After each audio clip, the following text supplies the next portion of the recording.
ಲಕ್ಷಾಂತರ ರೂಪಾಯಿ ಖರ್ಚು ಮಾಡಿ ಹೊಲದಲ್ಲಿ ಕಲ್ಲಂಗಡಿ ಬೆಳೆದ ರೈತ. ಆದರೆ ಇಂದು ಅದಕ್ಕೆ ಸೂಕ್ತ ಬೆಲೆ ಇಲ್ಲದೆ ಕೊರೋನಾದಲ್ಲಿ ಕಂಗಾಲಾಗಿದ್ದಾರೆ. ಇದು ತೇಗಂಪುರ್ ರೈತನ ಕತೆ.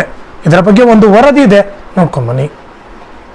ಗಡಿನಾಡು ಬೀದರ್ ಜಿಲ್ಲೆಯ ಔರ ತಾಲೂಕಿನ ತೇಗಂಪುರ್ ಗ್ರಾಮದ ಯುವ ರೈತ ಶಿವಾನಂದ್ ಲಕ್ಷಾಂತರ ರೂಪಾಯಿ ಖರ್ಚು ಮಾಡಿ ಜಮೀನಿನಲ್ಲಿ ಕಲ್ಲಂಗಡಿ ಬೆಳೆದಿರುವ ಅವರು ಸೂಕ್ತ ಬೆಲೆ ಸಿಗದೆ ಕಂಗಾಲಾಗಿದ್ದಾರೆ.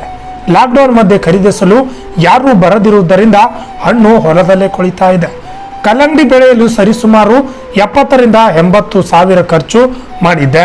ಪ್ರತಿ ಪಾಕೆಟ್ ಒಂದಕ್ಕೆ 1900ರಂತೆ ಒಟ್ಟು 19,000 ಕೊಟ್ಟು ಸಿಜೆಂಟಾ ಕಂಪನಿಯ 10 ಪ್ಯಾಕೆಟ್ ಕಲ್ಲಂಗಡಿ ಬೀಜ ತಂದು ನಾಟಿ ಮಾಡಿದ್ದೇನೆ. ಬೆಳೆ ಉತ್ತಮವಾಗಿ ಬಂದಿದ್ದರೂ ಖರೀದಿಸುವವರಿಲ್ಲದೆ ಹಣ್ಣು ಕೊಳೆಯುತ್ತಾ ಬಂದಿದೆ ಎಂದು ಅವರು ಅವರ ಅಳಲನ್ನ ತೋಳಿಕೊಂಡರು. ಇನ್ನು ಕಳೆದ ವರ್ಷದಂತೆ ಆಪ್ಕಾಮ್ಸ್ ಅವರಿಗೆ ಖರೀದಿಸಲು ಮನವಿ ಮಾಡಿದ್ದು, 1 ವಾರ ಖರೀದಿಸುತ್ತೇವೆ, ಇಲ್ಲವಾದರೆ ಖರೀದಿದಾರರಿಗೆ ಕಳಿಸುತ್ತೇವೆ ಎಂದು ಸತಾಯಿಸಿದರು. ಬಳಿಕ ಆಪ್ಕಾಮ್ಸ್ ವ್ಯವಸ್ಥಾಪಕ ನಿರಂಜನ್ ಅವರಿಗೆ ಕರೆ ಮಾಡಿದರೆ ನನಗೆ ಕರೆ ಮಾಡಬೇಡಿ ಎಂದು ಆವಾಜ್ ಹಾಕಿದ್ದು, ಅಲ್ಲದೆ ಮೇಲಾಧಿಕಾರಿಗಳಿಗೆ ತಪ್ಪು ಸಂದೇಶವನ್ನ ನೀಡುತ್ತಿದ್ದಾರೆ ಎಂದು ಅಸಮಾಧಾನ ವ್ಯಕ್ತಪಡಿಸಿದ್ದಾರೆ. ಇನ್ನು ಇದರ ಬಗ್ಗೆ ತೋಟಗಾರಿಕೆ ಡಿಡಿ ಅವರಿಗೆ ಕರೆ ಮಾಡಿದ್ರೂ ಯಾವುದೇ ಪ್ರಯೋಜನವಾಗಿಲ್ಲ. ಕೂಡಲೇ ಸರ್ಕಾರ ಪರಿಹಾರ ನೀಡಬೇಕು ಎಂದು ಆಗ್ರಹ ಮಾಡಿದ್ದಾರೆ.